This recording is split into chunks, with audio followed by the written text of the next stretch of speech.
Ko 'pag dalawa pa tinitignan, eh. Okey, start na po tayo. Magandang araw sa atin lahat mga kababayan, saan man panig kayo ng daigdig naroon. Dito na naman tayo sa another episode ng ating vlogs, Badong Ratiles po. Pag-uusapan natin ngayon, ito po 'no, mainstream media ayon po kay Dr. Lorraine Badoy na tumatakbo po sa IPANAW, party list, ay, hindi na po totoo na hindi na tunay na nagbibigay ng balita. Lalo na po ngayon itong sa naku delikado po 'to kasi crucial po sa bansa natin 'to 'no, yung magbigay kayo ng mga tunay na balita ngayon dahil, nanganganib na matanggal sa puwesto ang ating Vice President at, hindi makita ng tao yung totoong pangyayari 'no. Talagang nag-o-all out na po 'to. Yung mga pabor po na balita, hindi niyo na po makikita sa kanila. Hindi po 'to ulitan kasi nasabi ko na rin 'to, mas bibigyan natin 'to binigyan natin sila ng chance, eh. December 5 na po ngayon, binigyan natin sila ng chance baka naman na nauna lang yung mga vlogger, nauna lang po magbalita si Dr. Badoy, nauna lang po yung mga vlogger na ibalita na, cleared po sa COA etong, OVP ngayong 2023. So lahat po nung tinatalakay nila sa Kongreso cleared na po sa COA 'no. Kaya kahit na ano pang Mary Grace Piatos ninyo, cleared na 'yan. Isa pang pag-uusapan natin yung epekto po ng, bumababang piso. Naku, antindi pala 'no. Yung binibigay kong halimbawa sa inyo no, na hirap ako magpaliwanag. Eto po, konkreto, nadagdagan ang utang natin dahil po lamang sa pagbaba ng piso. Ibig sabihin, nadadagdagan yung utang natin, pero eto po, nadagdagan dahil sa pag, nadadagdagan yung utang natin dahil umuutang si Marcos. Bukod dyan, nadadagdagan yung utang natin dahil bumaba yung halaga ng piso. Ipapaliwanag po natin yan mamaya. Okay. So, at siyempre, babanatan natin to. Josephine Pascual, thank you very much. Ano na po yan, moderator na si Josephine Pascual. Meron pa ba bukod kay Josephine? Okay. Ito po, isang sikat na vlogger na tinatawag nating Coach Bok Bok Bok Bok! Bok Bok! Coach, medyo ang pahid mo dapat sa Shinchanchu. Hindi lang dito sa harap, pati sa gilid. Kasi makinis sa bandang harap eh. Yung mga paligid ng mukha mo, dun lalagyan mo rin na Shinchanchu. Okay, yan po mga pag-uusapan natin. Pero bago yan, kung bago ka pa lang dito sa ating channel, mag-subscribe ka na. Dahil ito lang ang tayong channel na may kinikilingan, may pinapanigan, una sa balita, huli sa impormasyon, kaya ano pang hinihintay nyo? Pindot na, okay. Pag-usapan natin, no? Unahin na natin tong sa ginto. Ay, sa ginto. Dito po sa halaga ng piso, no? Kasi parang hindi po malinaw sa ating mga kababayan na may epekto po yan. Ito po sa utang.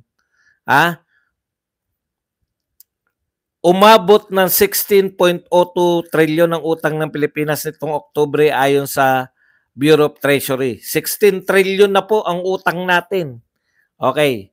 Pero ito po ay tumaas ng 126.95 billion mula Setyembre dahil sa paghina ng piso kontra dolyar. So ibig sabihin po mga kapatid, yung epekto po ng pagbaba ng halaga ng piso, nadagdagan po ang utang natin na 126.95 billion. Alam niyo po ba yung pinag-uusapan natin na confidential fund ni BP Sara? 125 million lang. Ito po, 126.95 billion. Yung point lang eh. Hindi pa aabot yung confidential fund eh. Ganyan po nadagdag. Nadagdagan tayo ng utang kahit hindi. Umuutang si Marcos pero pwera yung inuutang ni Marcos. Nadagdagan tayo ng 126.95 billion. Malaking halaga po yun. Kasi ang hinihingi ni BP Sara, 2 billion lang eh. Ito po, walang kaabog-abog, wala tayong ginagawa. Nadadagdagan tayo ng utang kasi ang inuutangan natin ay dollar. No? Umuutang tayo sa ibang bansa, dollar. So bukod pa sa interest, tumataas yung ating utang kada tayo ay bumababa ang piso. Bakit po bumababa yung piso? Dahil po sa kapabayaan sa ekonomiya ng ating pamahalaan. Babagsak ba yan ng, di ba? Walang pumapasok na investors. Talagang pabagsak po talaga. Okay. Yan po, direkta, epekto. Hindi ka nangutang na dagdagan ka ng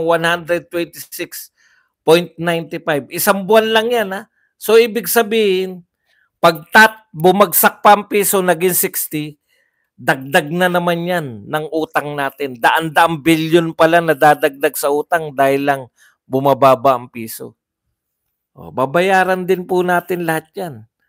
Alam nyo, takang-taka ko rito sa gobyerno na to. No, ayuda pa rin ng ayuda. Bakit po tayo nangungutang in the first place? No? Ganito po. Bakit po umaabot na ng 16.02? Yung budget po natin mas mataas kaysa pumapasok na pera. Ulitin ko po, yung budget na pinasa nila sa Kongreso mas mataas lagi kaysa sa pumapasok na pera. Bakit mas mataas, Badong? May pandemya ba ngayon? Wala po. Hindi ba nararapat na maging, kung hindi naman nakakatulong, kasi po okay lang po na mag-invest ka, okay lang po na mataas yung budget mo, babalik yan sa'yo through taxes, kikita ka dahil sa pinaggagamitan mo. Halimbawa nga po niyan, pag yung infrastructure, no? Sa infrastructure kasi mag-hire ka ng mga tauhan, yung tauhan na hinire mo, kakain yan, may kikita na mga karinderya, bibili yan sa grocery, kikita yung mga grocery, umiikot eh. Pero pag ito ay binigay mo direkta ayuda, kinupitan pa, mali po. Sabi ko nga paulit-ulit, yung direksyon natin, mali. Ang direksyon natin kay Duterte, anti-criminality, anti-corruption, at build. No? Anti-drugs, anti-criminality, anti-corruption, build. Yan yung kay Duterte. Lahat po yan. Pag walang krimen, walang red tape, walang magnanakaw sa gobyerno, magkakaroon po ng tiwala yung mga investors na magpasok dito ng pera, uunlad yung ekonomiya. Build. Lahat po ng bansang mayaman ay nag-invest saan? Lahat po ng bansang mayaman ay nag-invest sa tinatawag nating infrastructure. Walang mayamang bansa na bagsak yung infrastructure. Hindi ka yayaman kung wala kang infrastructure. Kaya po, nasa tamang direksyon si Pangulong Duterte. Ito po, wala pong bansang yumaman dahil sa ayuda. Tandaan nyo po yan. Paulit-ulit niya, walang bansang yumaman dahil sa ayuda. So kung ang main project mo ay ayuda, pabagsak talaga tayo sa gobyerno natin. Kasi panay bigay yan eh. Walang balik. No? Wala pong balik sa gobyerno yan. Binigay mo yan. Una, yung mga binigyan mo yan, hindi yan magbabayad ng tax. Binibigyan mo nga eh. Sisingil mo ng tax. Kaya, ang tawag natin sa ginagawa ng gobyerno natin, lagi pong mas malaki yung pondo kaysa sa kinikita ng gobyerno. Anong gagawin? Mangungutang at saka mangungutang at magbebenta ng pag-aari.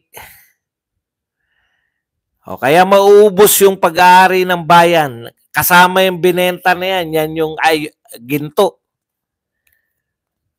Hindi ko alam kung in the past mayroong bentahan na gintong nagaganap. Pero ngayon lang po ako nakarinig na number 1 tayo sa pagbebenta ng ginto sa buong mundo.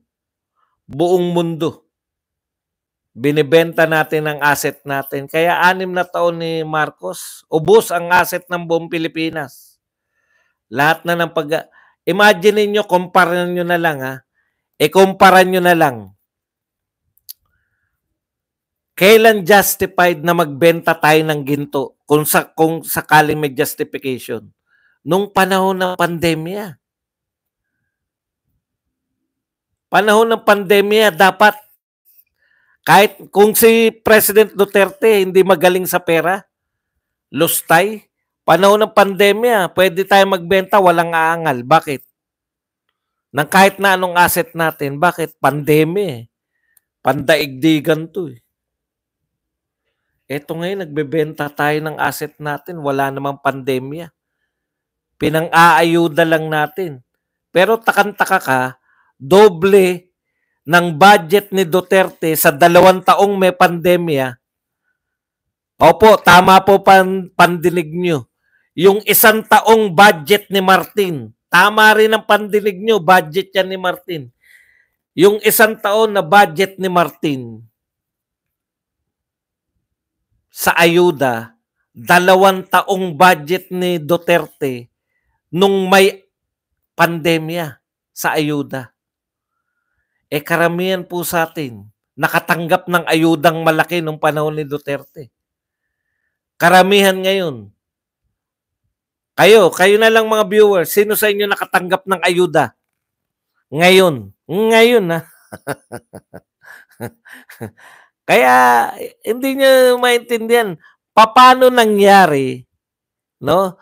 Paano nangyari na doble ang budget sa ayuda, wala natatanggap yung tao. Marami nakakatanggap, natitibing nga eh. Pero wala yung pila-pila. Wala yung pila-pila. Nakatulad nung panahon ni Digong na nagagalit pa yung media na saan ni social distancing? Sabay-sabay nag-aayuda sa buong Pilipinas noon.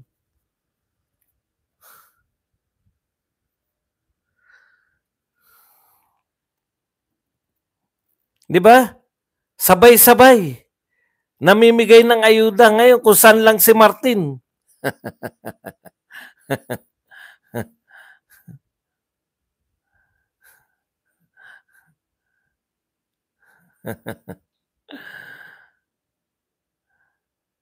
Bakit? May ginagawa ka ba ngayon, Cons? Amoy mo daliri mo muna, Cons. Okay. Punta po tayo rito sa... Kaya bebenta po lahat yan. Saan kukuha ng pera? Kung wala na magpautang, yun po ang masakit. Si Duterte po, nung panahon ni Duterte, wala tayong problema sa pag-utang. Kasi okay yung credit line natin eh. Nakakabayad tayo eh. Baka after 6 years na to, wala na magpautang sa atin.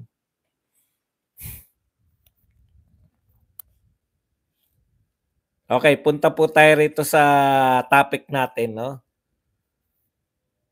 Sinerch ko talaga yung big 3 natin na dyaryo. Inquirer, Philippine Star, tsaka Manila Bulletin. Ito pong big 3 na dyaryo natin. Tinignan ko, baka naman na-delay lang sila, no? Na-delay lang sila ng pagbabalita. Na-cleared po sa COA. Bakit po importante na binabalita na cleared sa COA yung Office of the Vice President?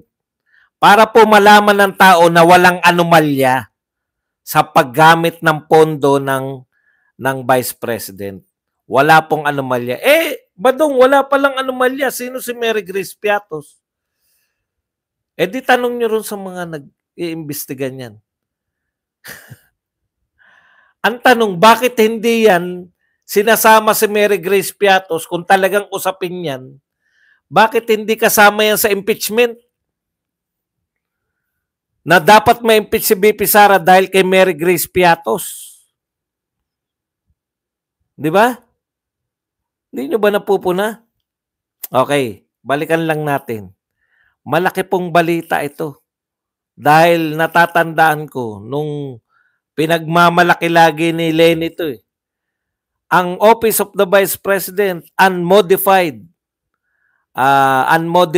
walang na-flag, unmodified. Ibig sabihin, pinakamataas daw yung kay Lenny pag sinabing unmodified or unqualified opinion ng COA. Pinakamataas kahit walang kahit walang rating sinasabi ni Lenny. Bakit binabalita nyo nung kay Lenny pag unmodified at unqualified? Bakit hindi nyo binabalita ngayon? No? Na unmodified at unqualified. Tama si Dr. Badoy. At ito po yung sinasabi ni Elon Musk. Ano po to? Pangdaigdig ang problema pala to, hindi lang sa Pilipinas. Na ang mainstream media ay naglilingkod sa may-ari. Hindi na talaga sila hindi na talaga sila nagbabalita ng tunay na balita. Sasabihin nyo, bakit ngayon ganyan na yung... Ako naniniwala ko noon pang ganyan yung mainstream media. Noon pa sila ganyan. Kaya lang ngayon, dahil meron ng mga vloggers, meron ng ang tawag ni Elon Musk ay citizen journalism. Meron ng boses kasi noon wala namang internet nung araw. So ibig sabihin kung walang internet, saan mo mababalitaan? Ang lahat ng balita pinipid lang yan ng mainstream media. Kung mainstream media po nagpipid ng lahat ng balita, baka nung araw pa. Ang binabalita sa atin panay one-sided lang, pabor lang sa may-ari. Na oligarko karaniwan. O katulad po nito. Ano po ang kwento ng mga oligarko? May issue pa rin, Mary Grace, Coco Pimentel, o kung ano pa man ang Coco Villamin. O yan po binabalita nila. Yung tatlong dyaryo po, mainstream, ABS-CBN, tsaka GMA, kinalkal ko. Wala silang binalita na cleared ang OVP o unmodified opinion. Bakit po nila hindi binabalita yan? Mamamatay tong balita nila, kukontrahin nila yung gusto nilang pinalalabas na may anomalya pa rin kay Mary Grace Piatos at kay Cocoy Villamin. Ang nilalabas nila, wala naman totoong tao na Mary Grace Piatos. Bakit kaya walang totoong tao na Mary Grace Piatos? Bakit kaya? Hindi ba yan yung tumanggap yung mga taong ano tawag doon, yung mga nagsusuplong, ano tawag, asset? Ang mga tumanggap niyan yung nagturo ng mga NPA o kung sino pa man. Dahil nga confidential, gusto nyong kalkalin.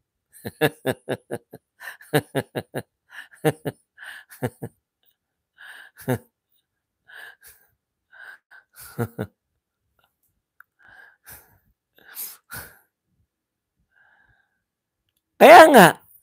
Kasi kaya nga bawal pag-usapan yung confidential fund. Kita nyo po lahat ng impeachment nila sa confidential fund. Okay. Pinatigil ba nila yung impeachment ni BBM? Wala lang. Tokis lang yan. Ano sabi ni Attorney Panelo? Sabi ni Attorney Panelo at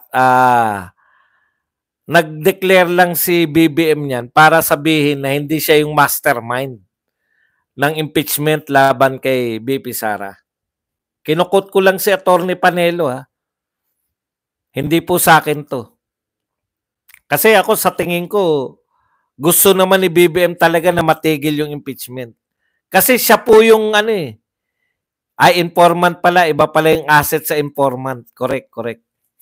Informant. Kasi po, ano po ang binabalita nila? Mamaya na rito sa ang daming pumapasok na balita sa akin. Dito po muna tayo. Instead po na ibalita nila na cleared yung OBP, wala na sanang usapin, no? Kasi cleared eh. Pagtatanggol na ng dyaryo yan, cleared na nga eh. Inignore nila yung cleared na yung OBP. Ang binalita nila, yung certification galing sa PSA na walang Mary Grace Piatos. Anong kinalaman nun? O dahil may mga tangang vlogger, hindi ko alam kung tangang vlogger o talagang may intention na manlito.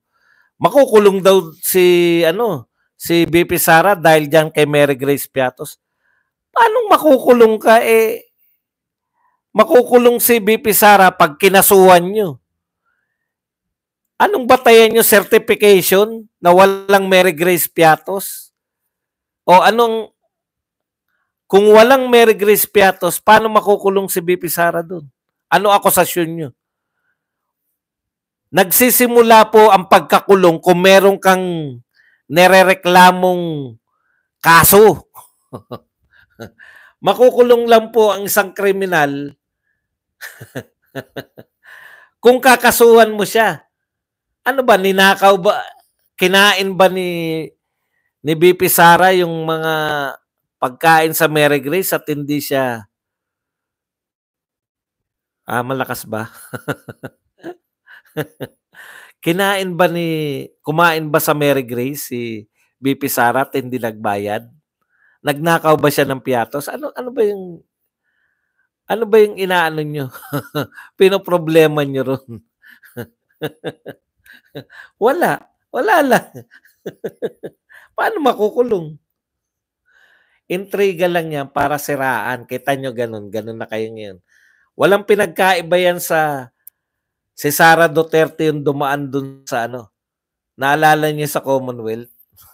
Si Sara Duterte daw yung dumaan sa Commonwealth na nag-cause ng traffic. Si Sara Duterte naroon sa Davao. Hindi daw. Meron daw dumating na eroplano mula Davao sa ganung oras. Dumaan sa Commonwealth at bumalik uli sa Davao. Pinakamagandang kwento.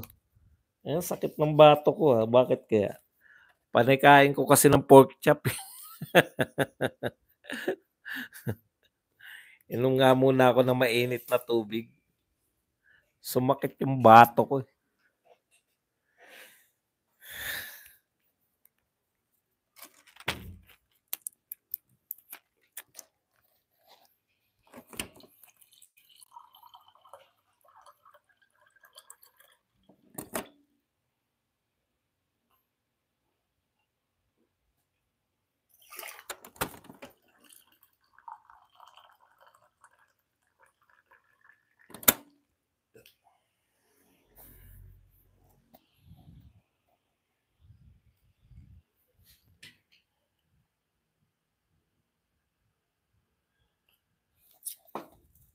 Okay, punta na po tayo rito.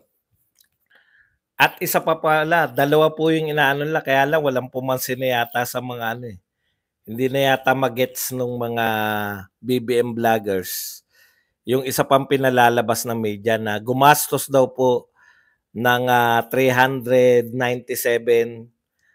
confidential fund si BP Sara. Sa loob na 1 taon. Ano naman koneksyon nun? Meron bang nilabag?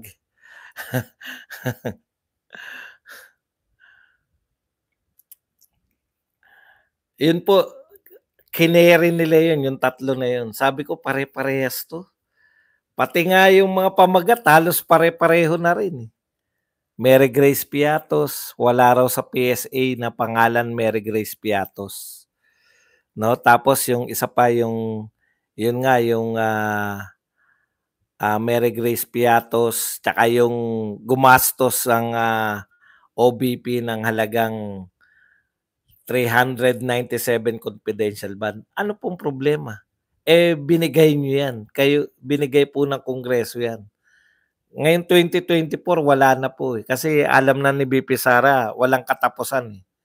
Walang katapusan yung pagsita diyan sa ano na yan, sa confidential fund.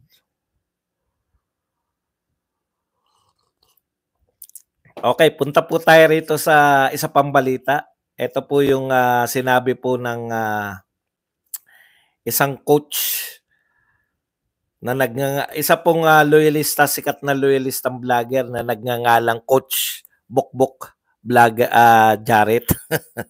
Ito pamagat niya, oh. DDS fake news. Huwag niyong idamay INC sa kalokohan. Fake news DDS, idadamay pang INC sa kalokohan. Okay. Pinanood ko po yung kanyang yun palang inaakusahan niya na yung mga DDS. Ibig sabihin, siyempre, ibabalita namin lahat yan dahil tuwan-tuwa kami sa iglesia. Maraming salamat po sa mga iglesia ni Cristo. No?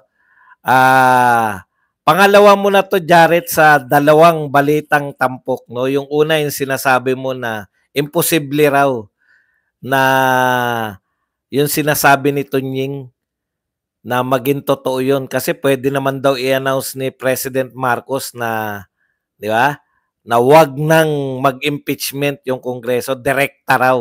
Hindi na raw ipapadaan kay Tunying. Parehong loyalista yan, pero nagbabanatan.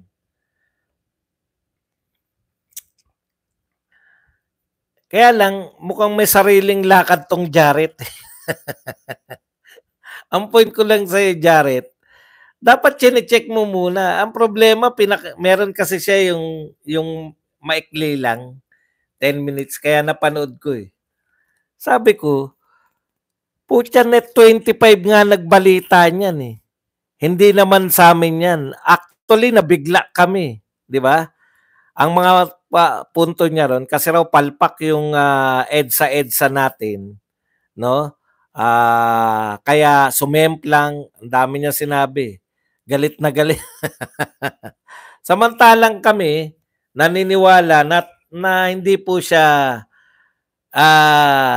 hindi siya matatawag na bigo yung EDSA kasi marami tayong natutunan nun. Tsaka ayaw nilang tanggapin na viral o yung online na yung rally.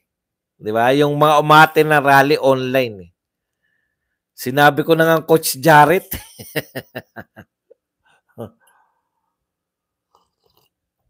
Ngayon ang pinalalabas ni Jarrett na baka naman na mali ng announcement. Kaya hinihintay niya yung announcement ng pamunuan daw ng iglesia.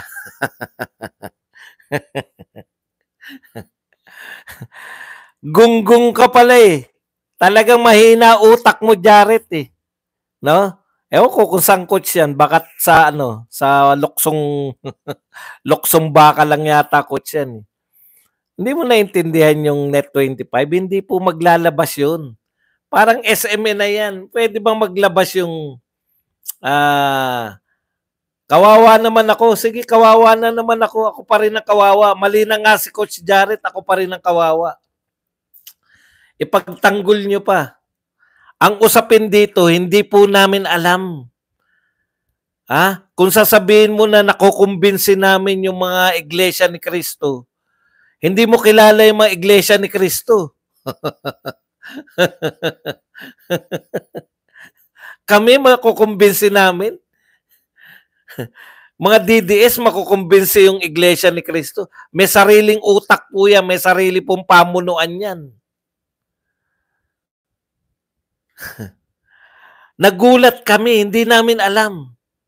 Na parang ginagamit pa namin yung dahil daw palpak yung EDSA.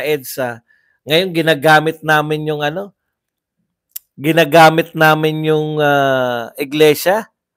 Grabe naman katangahan nito ni Bukbuk oh. Alam mo ba yung sinasabi nung anchor? Ano na nga pangalan ng anchor na nag-announce? Ano na ngang pangalan nun?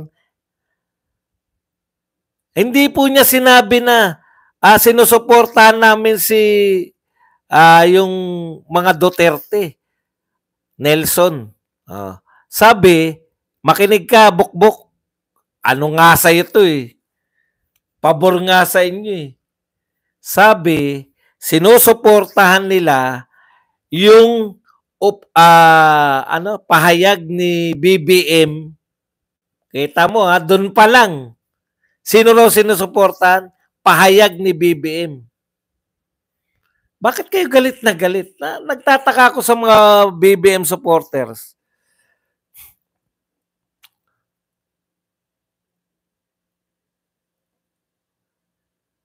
Hindi po ako nakikinig. Nakikinig ako sa kanya para banatan kasi ma-influensya yan sa mga loyalista eh.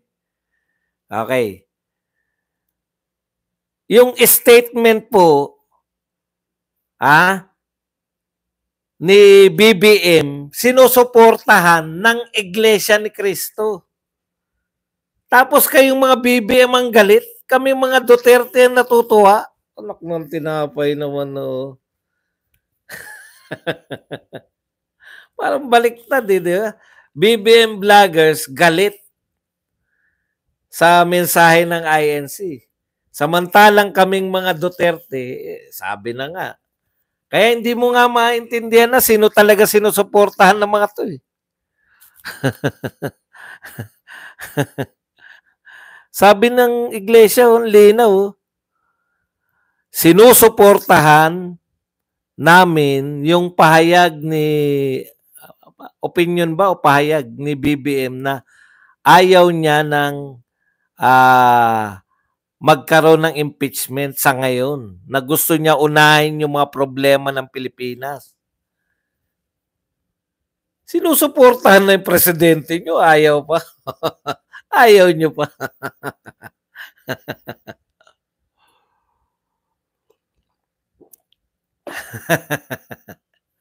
Kami na fake news. Kasi galing sa galing sa INC yung mga sinasabi namin eh. Hindi po kami.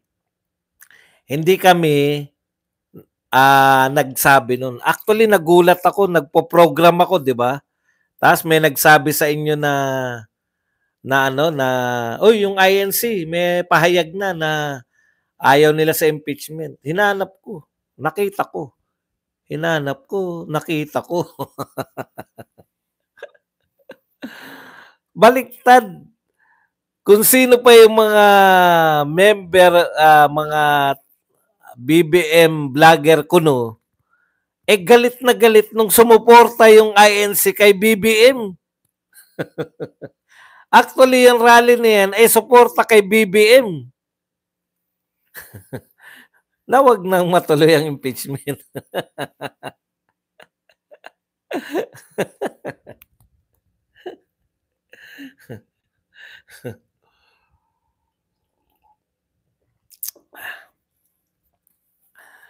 Ay, nako.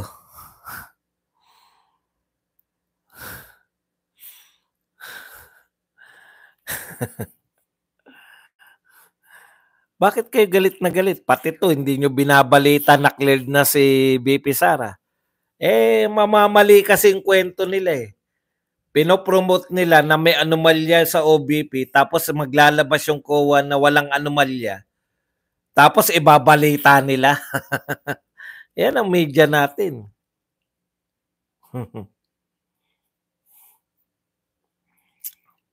Matagal kasi tagagawa ng script nila eh. Nakakadalawa ka na. Yung isa Ketonying, pinagdudahan mo. Ngayon, ito na naman, pinagdududahan mo. Hindi po magbabalita yung anchor na Net25. Sabi nga nung anchor, di ba? Jin ba o si Jin? Jin ba yun? Sabi nung anchor, may tagubilin sa atin. Ako, kahit hindi ko alam yung meaning nila ng tagubilin. Tagubilin, ihahayag, ibig sabihin, para mas malawak agad ang marating, doon na sa program, itinagubilin sa kanila. Kung hindi yun yung naunawaan yung itinagubilin, sa programa na mismo para mas mabilis na kasi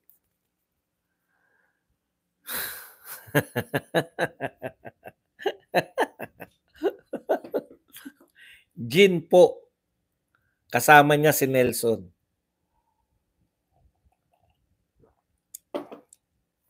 Si BBM ang nag-announce niya, sinuportahan ng INC, nagagalit kayo.